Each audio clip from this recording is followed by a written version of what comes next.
7 minutes locked with my revile. She stole my first kiss and now I can't hate her. I was about to make the biggest mistake of my life inside a dark closet. Standing right in front of me was my enemy. Riley Knox, soccer captain, campus golden girl. The most infuriating person I had ever met in my entire life. We had both been shoved into this closet by a stupid party game. And all I had to do was survive 7 minutes without saying something I would regret. 7 minutes of silence. That was the entire plan. But then she opened her mouth. And she said the one thing that broke every wall I had spent years building around myself. She talked about my perfect image, my fake confidence, the careful, controlled version of Serena Vale that I had constructed so carefully that even I had started to believe it was real. And something inside me snapped. I wanted to shut her up. That was the only reason I kissed her. That was what I told myself.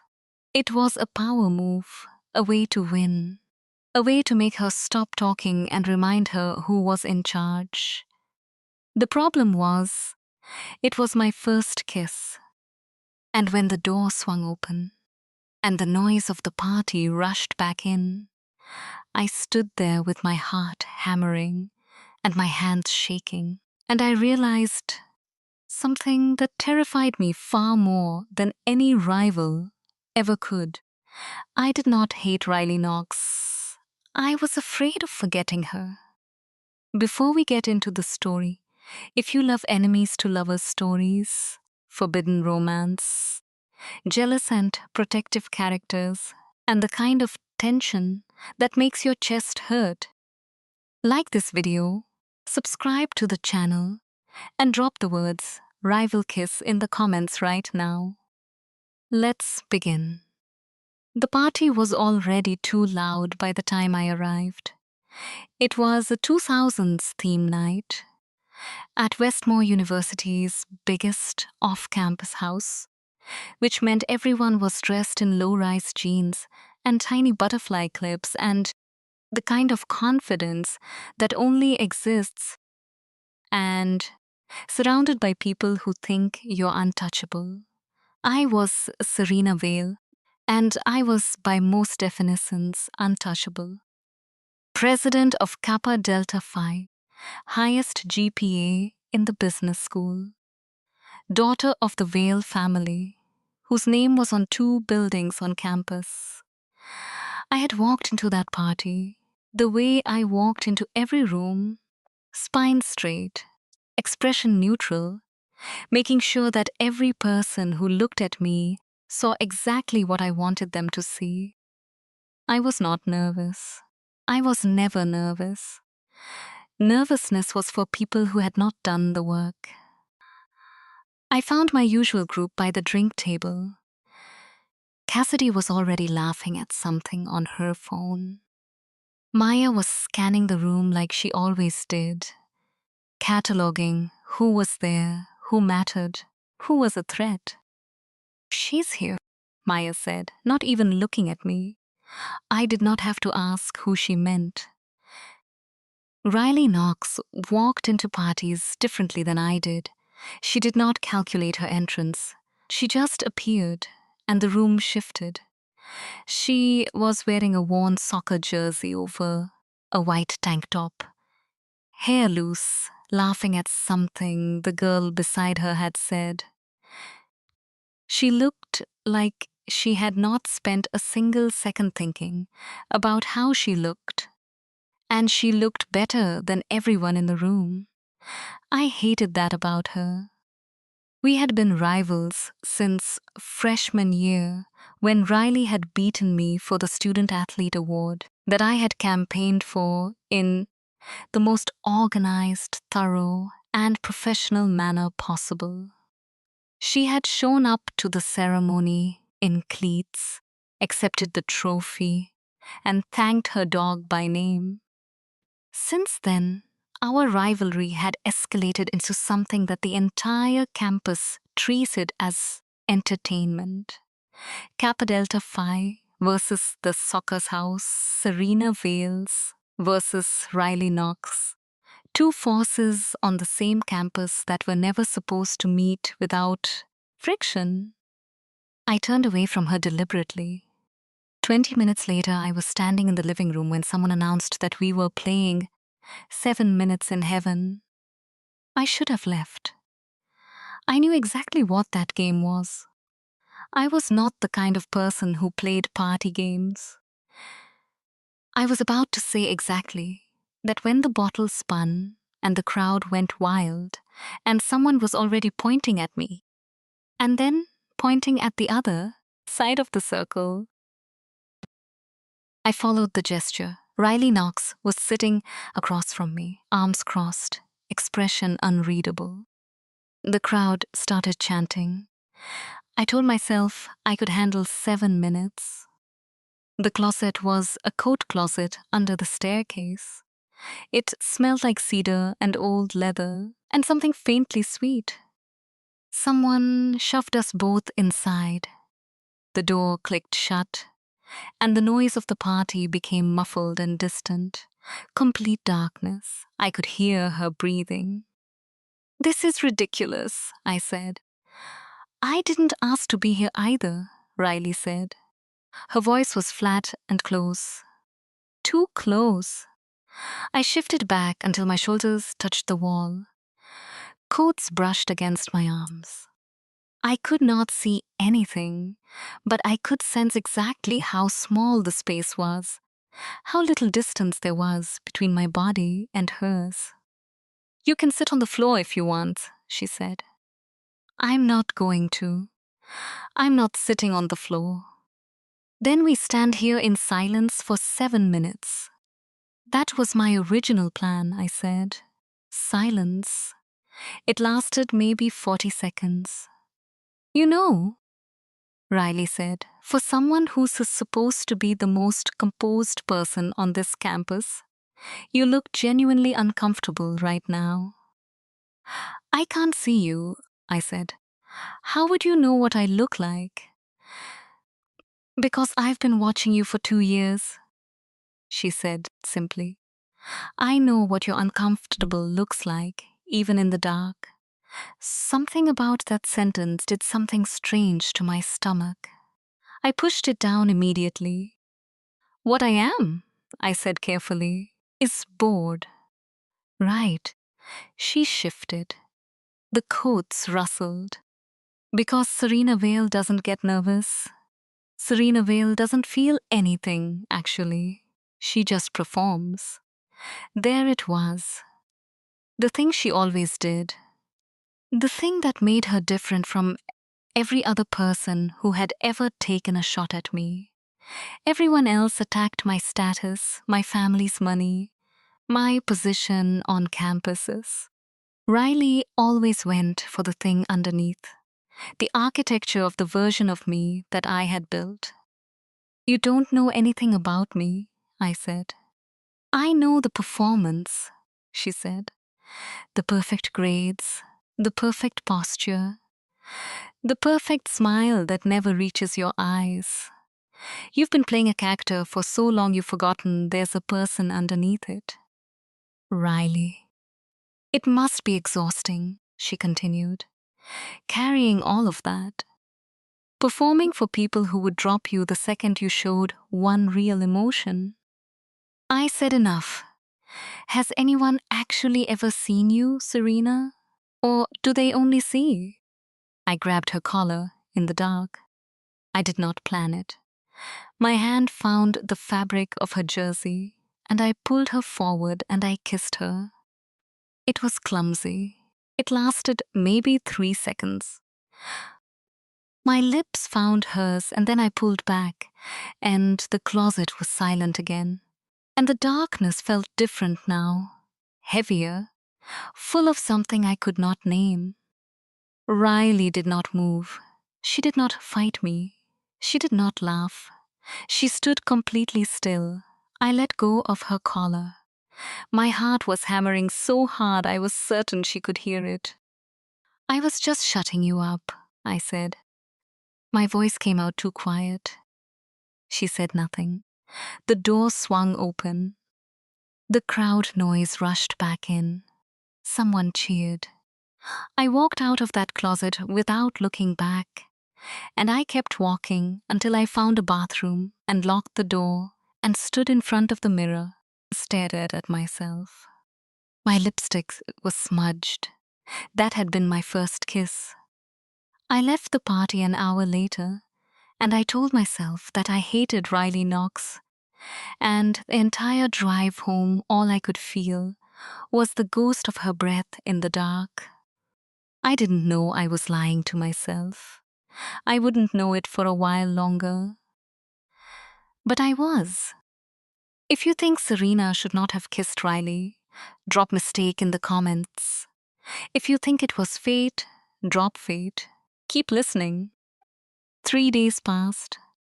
I went back to my life the way I always did when something uncomfortable happened. I organized it away. I made lists, attended meetings, submitted my coursework ahead of schedule, smiled exactly the right amount at exactly the right people, and did not think about the closet.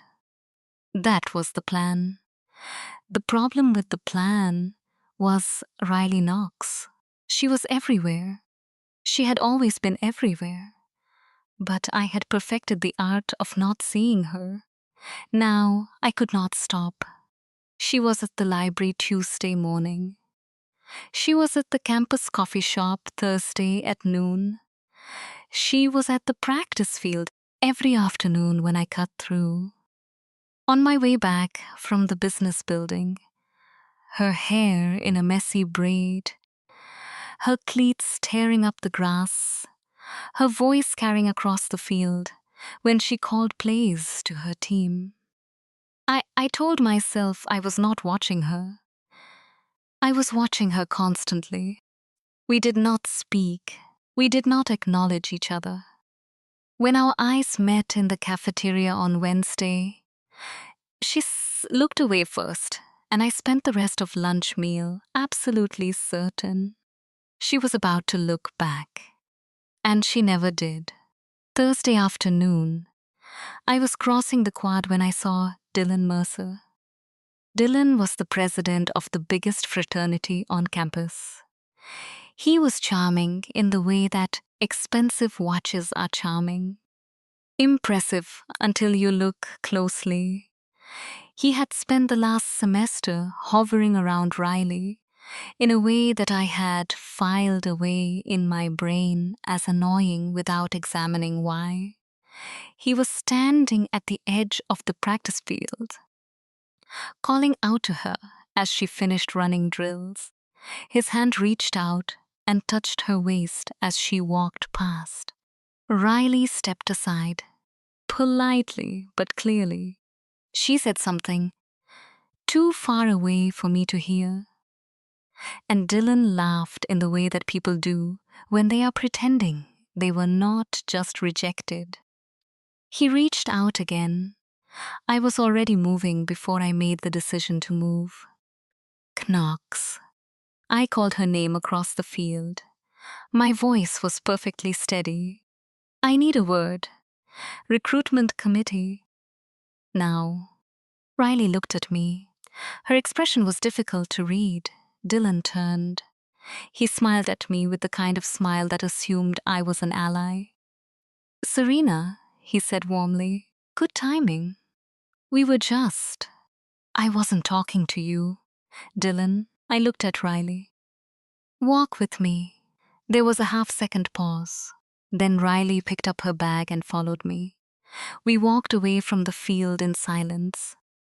When we were far enough away, I slowed. "You didn't have to do that," she said.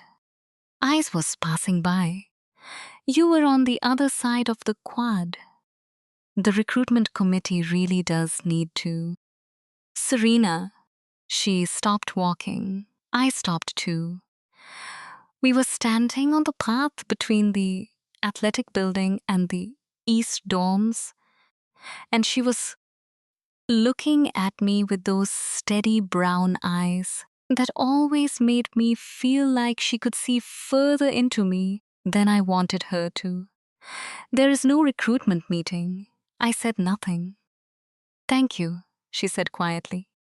"For the record, campus reputation," I said. "If Dylan makes a scene with someone from the soccer house, it affects the whole social climate of the..." "Sure." She shifted her bag.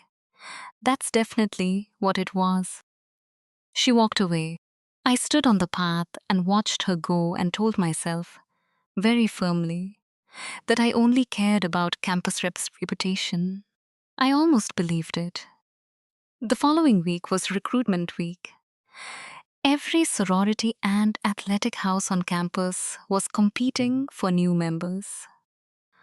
For Kappa Delta Phi, it was one of the most important weeks of the year. I ran it like a campaign. Themes, catering, a structured schedule of events designed to showcase exactly what our house stood for and exactly why any talented incoming student would want to be a part of it. The year's most sought-after recruit was a sophomore named Lena Park. She was a graphic design major, a published photographer, and exactly the kind of person both our houses wanted. She was sharp and unpretentious, and she had the rare quality of making everyone she talked to feel interesting. Riley's soccer house went with a bonfire and a potluck. Casual, no dress code, everyone sitting on the grass. Lena was there for 2 hours and looked completely at ease. My event was a rooftop dinner, dress code enforced, string lights, a catered menu, curated conversation topics. It was flawless. Lena wore a silk slip dress and thanked me 3 times over the course of the evening. The next morning, as I saw Riley at the campus cafe, and she raised her eyebrow at me over her cup. "How was your very normal and relaxed dinner event?" she said. "Better than your campfire." "Lena texted me this morning," she said simply. "She texted me too." We stared at each other. There was a charged second of something that was not quite a smile on her face. Not warmth, exactly. Something more complicated. I turned and ordered my coffee. 2 days later, we ended up at the same outdoor event, a campus fair, and we spent an hour in visible proximity, being perfectly civil and perfectly cold, while Lena watched us both with an expression that suggested she was either very amused or very confused. At one point, Riley and I both reached for the same pen at the information table. Our hands almost touched. We both pulled back. "Go ahead," she said. "You had it first," I said. A beat. "I really didn't," she said.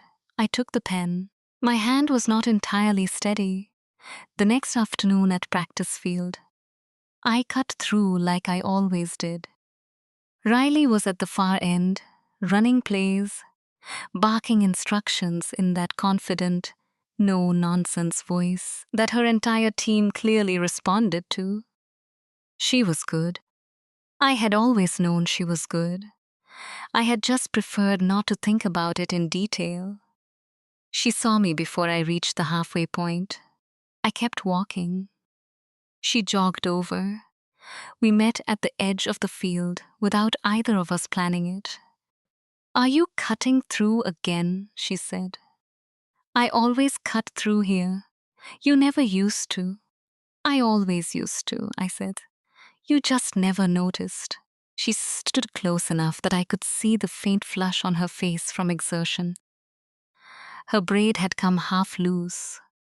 There was a grass stain on her left knee. "Careful, Captain," I said quietly. "You're blushing." People might think you don't actually hate me.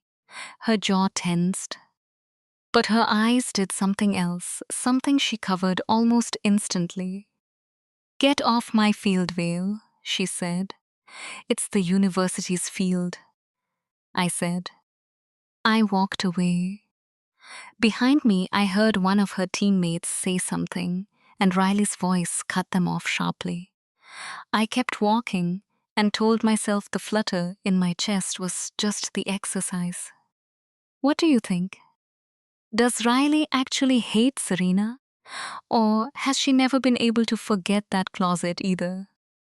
Drop Riley knows in the comments if you think she's feeling it too. 2 weeks later, Kappa Delta Phi threw a party. We did not typically allow the soccer house to attend our events. This was not a written rule. It was simply understood. But Riley had apparently decided she had earned an invitation because she showed up anyway with 3 of her teammates, walked past my event coordinator without stopping, and made herself at home in my living room. I found her by the music setup, talking to Cassidy, which was its own kind of betrayal. You weren't invited, I said. And yet here I am, she said.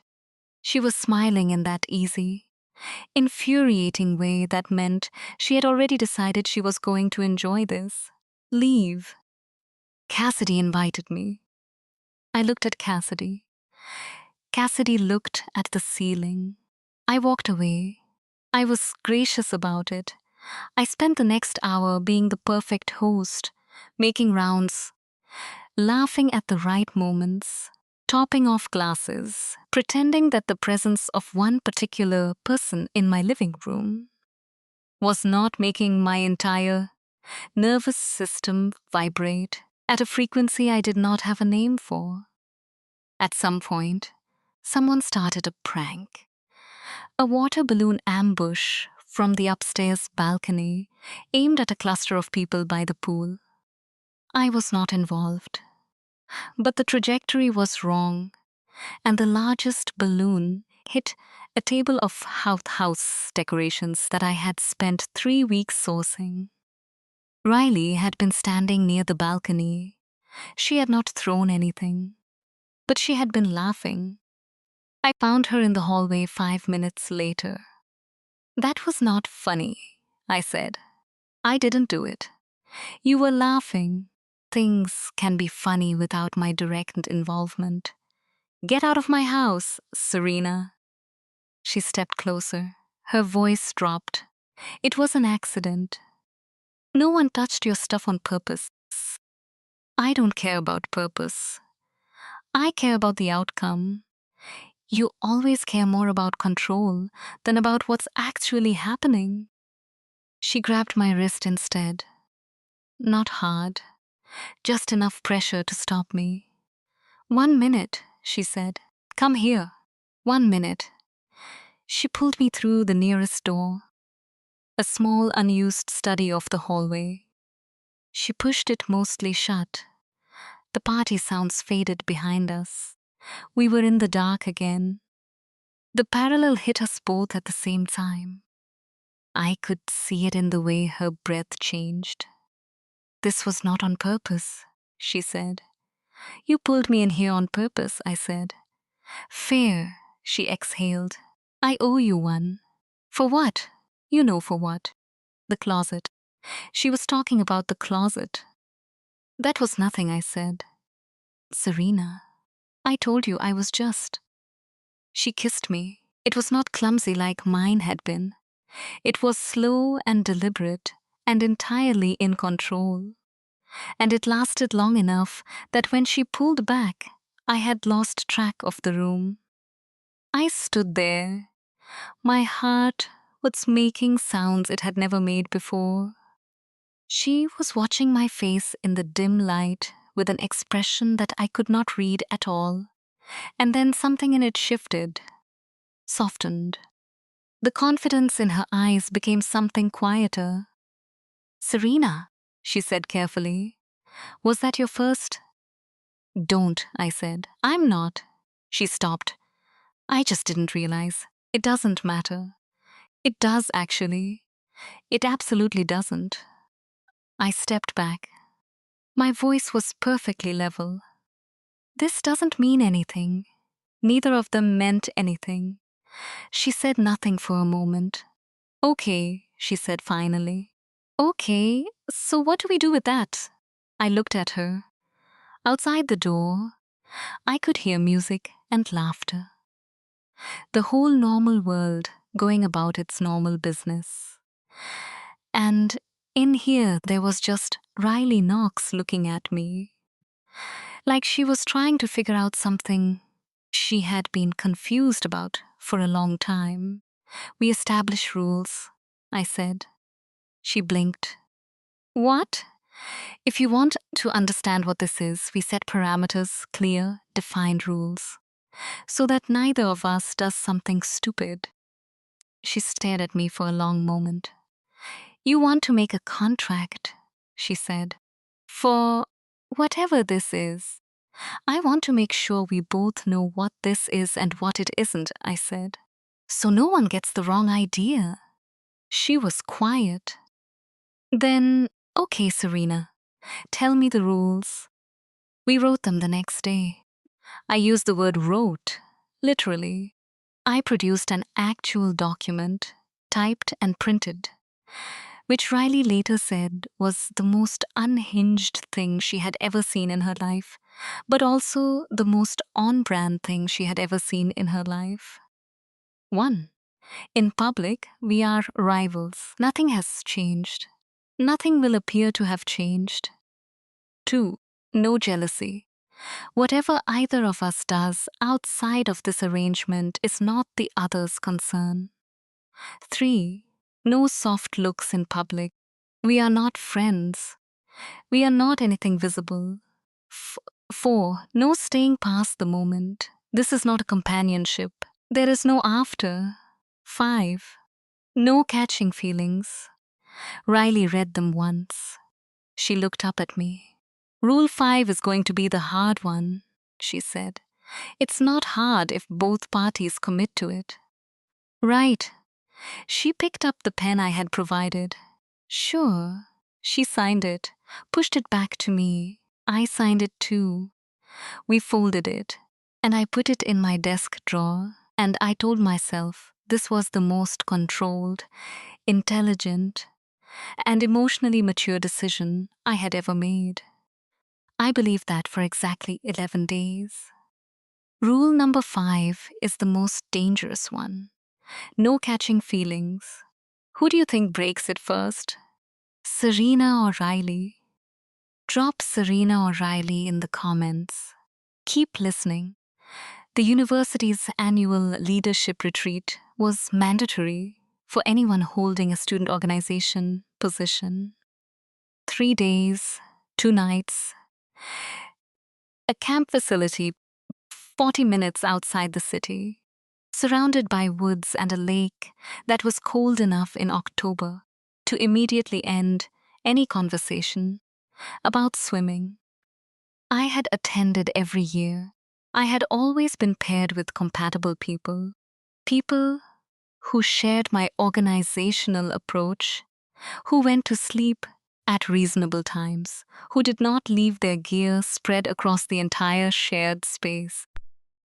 This year, the pairing algorithm, or fate, or some cosmic force with a terrible sense of humor, put me and Riley Knox on the same campsite. She arrived before me. By the time I got there, she had already set up her tent, organized her gear, and was sitting on a log eating an apple with the contentment of someone who had never experienced a difficult day in their life. She looked up when I arrived. Something passed over her face that she covered quickly. Vale, she said. Knox, I said. I began setting up my tent on the opposite side of the campsite. The instructions were clear. I had reviewed them. The tent went up without issue. You've done that before, she said. She sounded surprised. I was in outdoor leadership club in high school. I did not know that. There are things about me you don't know, I said. She was quiet for a moment. Yeah, there are. The first day was bearable. We attended the group sessions separately, ate at different tables, navigated the structured activities with the practiced civility of two people who had agreed to a specific fiction in public. At night, at our campsite, the fiction became harder to maintain. We'd sat by the small fire she had built. She was better at building fires than I would ever admit out loud. And the darkness around us was full of cricket sounds and distant water. And the normal rules of campus felt very far away. She told me about her first soccer game, the one she almost quit.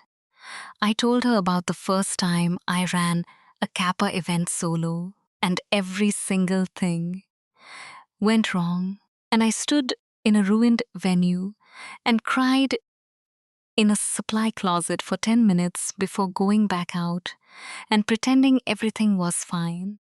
She looked at me differently after that, not with pity, something else. You didn't have to tell me that, she said. I know. Why did you? I stared at the fire. I don't know. She nodded slowly, like she understood something she wasn't going to say out loud. The second day, the group was taken on a trail hike. The path was marked, but it branched in two places that were not well labeled. And by the third hour, our group had fractured into smaller clusters. Riley and I ended up separated from the main group by about 20 minutes. The woods were dense and golden, October light, coming through the canopy in long, thin strips. We were not officially lost. We could navigate back. But the path beneath us was uneven, layered with wet leaves over hidden roots. Riley was ahead of me. I stepped onto what looked like solid ground. The ground was not solid. My boot caught a root, my ankle twisted, and I went sideways. I reached for a branch. I caught it. But the momentum was wrong, and I slid down a short bank, landing hard enough to scrape my palms and knock the breath out of my chest. Riley was there before I had processed what happened. She came down the bank in 2 steps, dropped to her knees next to me, her hands already checking my arms, my ankle, the back of my head. I'm fine, I said. You just fell down a bank. I caught the branch. You caught it, and then fell down the bank anyway. Her voice was steady, but her hands were not entirely steady, and that was the thing I noticed. Can you put weight on it? I pushed myself up. She put her arm around my back without asking, and I accepted it without pushing her away, which said something about the state I was in. I took 1 step. My ankle held. Fine, I said again. Okay. She did not move her arm immediately. We stood in the trees, closer than the rules permitted, and her eyes were doing that thing where they said everything she had agreed not to say. She started to move us back up toward the path. Her foot caught the same root I had missed. She went down differently than I had. Harder. Her shoulder took the impact, and I heard her sharp intake of breath and saw her jaw set the way it did when she was absorbing pain. Riley, I'm fine. You're not fine. I'm fine, Serena. You're making my face right now, I said. You're making the face I make when I'm not fine, but I'm pretending. She looked up at me from the ground. Her left arm was held carefully against her chest. Her mouth was a tight line. Shoulda, she said finally. I think I just jammed it. I helped her up. She let me. She did not let me help her often, and the fact that she was letting me now made something tighten in my chest in a way I could not organize away. We sat down on a fallen log. I checked her shoulder as carefully as I could. She winced twice and denied both times. We need to get you back, I said. Search party will come. We can walk. Not both of us. Your ankle. My ankle is fine, Serena, Riley.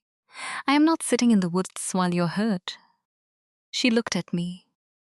In the afternoon light, under the trees, her expression was raw in a way I had never seen before.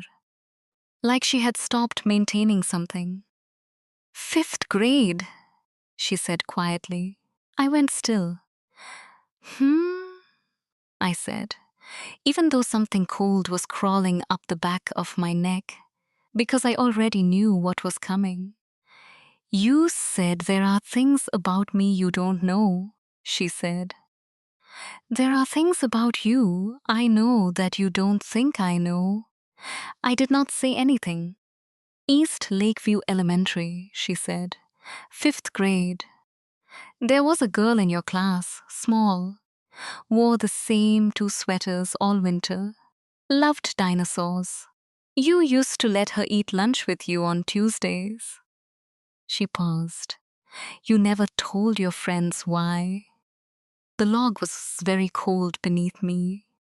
You're being dramatic, I said. My voice came out without the right calibration.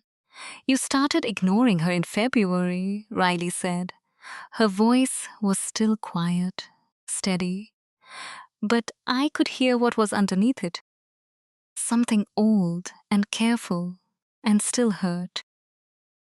And then your friends started teasing her in the hall, and she never understood why, because she thought you were her. Stop, I said. Because she thought you were her friend, Riley finished. Maybe more than a friend. She was 10. She didn't have the words for it yet. I stared at the space between the trees. I didn't know it was you, I said. I didn't know you were. I know you didn't know, she said. I changed a lot. Riley. It's fine, she said. And her voice was so even that I knew it was not fine. It was 15 years ago. I'm not asking for anything. It wasn't fine, I said. What I did wasn't fine. I was scared and I was young and my throat did something inconvenient. I liked you, and I didn't know what to do with that. And so I made me the enemy instead, she said. Silence. Yeah, I said finally. I made you the enemy instead. The trees moved. Somewhere far away voices. The search party, probably. Riley shifted on the log. She looked at her shoulder, then at me, then away. I don't hate you, Sarisna, she said. I know, I said. Do you? I was starting to figure it out. I said. She almost smiled. It did not reach her eyes yet, but it was trying. The contract was idiotic, she said. The contract was very practical. The contract was you being terrified. Same thing, I said. She did laugh at that, small and short, cut off by the movement of her shoulder. She made a quiet sound of pain that she immediately tried to disguise. We should signal the search party, I said. Probably. Neither of us moved for another moment. That reveal was a long time coming. If you were in Riley's position, would you forgive Serena? Drop forgive if yes. Drop never if you think it's too much to come back from. Keep going. Almost at the end of part 1. The search party reached us 17 minutes later. There were 6 people, 2 camp staff members, and Dylan Mercer, who had apparently volunteered loudly and prominently. for the search effort in a way that no one had asked him to. He reached Riley first. He crouched down next to her, put his hand on her back, and said something I could not hear.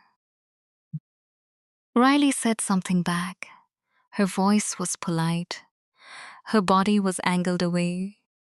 Dylan stood up and said, "Come on, I'll carry you back." Riley looked at his outstretched hand. I do not have an explanation for what happened next. I have thought about it many times. I have tried to construct a rational framework for the decision I made. Something about camp safety, about stable carries, about not trusting someone without physical training to transport an injured person over uneven terrain. All of those things are technically true. None of them are the actual reason. "Step back," I said. Everyone looked at me. Dylan blinked. "Serena," I said, "step back." I moved past him. I looked at Riley once. She was staring at me with an expression I did not have the capacity to interpret right then. Something between disbeliefs and the very beginning of something else. I crouched down. "Put your good arm around my neck," I said quietly. "Serena," she said, "people are watching." "I know," I said. "This is going to Riley. Let me." A pause that lasted exactly as long as a heartbeat. She put her arm around my neck. I shifted her weight onto my back and stood, and I carried her through the trees toward the camp. No one said anything. The camp staff followed. Dylan followed. The rest of the group followed. Riley's face was close to mine, her chin near my shoulder, and after about 2 minutes, she said, very softly, close to my ear, "You know this is going to be everywhere by tomorrow morning." "Yes," I said, "the contract. I know." "Serena." Her voice was quiet, not accusatory, just asking. "Let them watch," I said. She was quiet for the rest of the walk. I wrote the rules to protect myself. I made them clear and logical, and I believed at the time that they would work. That structure would be enough to contain whatever it was that had started in the dark closet at a party that neither of us should have attended. I was wrong. The night I carried Riley Knox out of that forest on my back, something changed. Not just between us, in me. Some wall that I had been maintaining for so long I had stopped noticing its weight. It developed a crack that no amount of control was going to repair. By the next morning, the story was already spreading. By the afternoon, the theories had started. Campus had seen things, and campus was talking. And the careful, controlled fiction of Serena Vale and Riley Knox as pure rivals was developing cracks of its own. The contract was still in my desk drawer. Rule 5. No catching feelings. I looked at it for a long time that night. I did not throw it away. But I knew, sitting alone in my room, with my hands in my lap, and the memory of her weight on my back, and her voice in my ear, that some rules are only as strong as the people who write them. And I had been lying to myself for a very long time. Part 1 ends here. Serena chose Riley in front of everyone, out loud, without a plan. But the real question is what comes next. Will Riley forgive what happened 15 years ago? The girl who liked her and then made her feel invisible? Can they survive what campus is now going to say about them? And when Dylan figures out what he just watched happen in those woods, what does he do with that information? If you need part 2, drop "Let Them Watch" in the comments right now. Like this video. subscribe to the channel, and do not miss the next episode. Because the moment Serena stepped out of those trees, everything changed. The most dangerous love story on campus had just begun.